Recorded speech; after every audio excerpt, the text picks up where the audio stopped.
Iran Israel युद्ध विराम के बाद दुनिया की राजनीति में एक बड़ा उलटफेर देखने को मिल रहा है। अमेरिकी राष्ट्रपति डोनाल्ड ट्रंप के सुर अब पूरी तरह बदल चुके हैं और वो ईरान पर मेहरबान होते दिख रहे हैं। खबर है कि अमेरिका ईरान के सिविल न्यूक्लियर प्रोग्राम के लिए 20 से 30 बिलियन डॉलर की मदद देने को तैयार है और उस पर लगे कड़े प्रतिबंधों में भी ढील दे सकता है।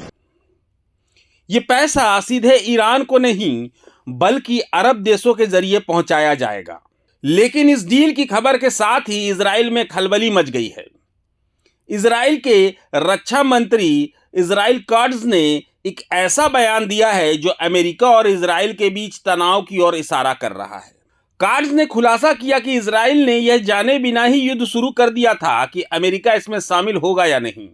उन्होंने खुले तौर पर धमकी देते हुए कहा, जरूरत पड़ी तो इजराइल ईरान पर फिर हमला करेगा। हम ईरान को परमाणु हथियार और लंबी दूरी की मिसाइलें बनाने की इजाजत कभी नहीं देंगे।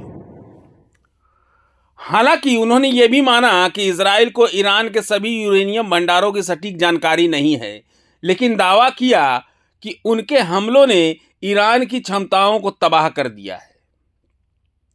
लेकिन सबसे बड़ा और सनसनीखेज खुलासा इजरायली रक्षा मंत्री ने ईरान के सुप्रीम लीडर अयतुल्ला खामेनेई को लेकर किया है।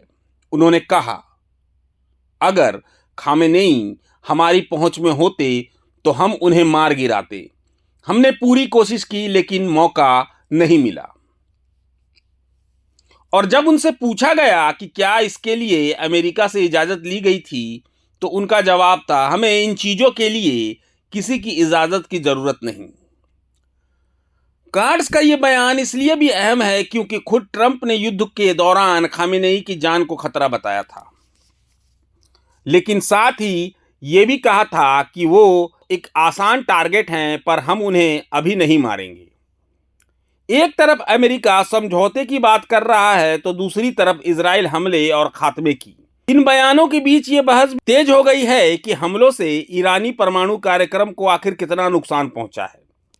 लेकिन इजराइल काट्ज का दावा है कि ईरान को कई साल पीछे धकेल दिया गया है और इजराइल उसे कभी परमाणु शक्ति नहीं बनने देगा।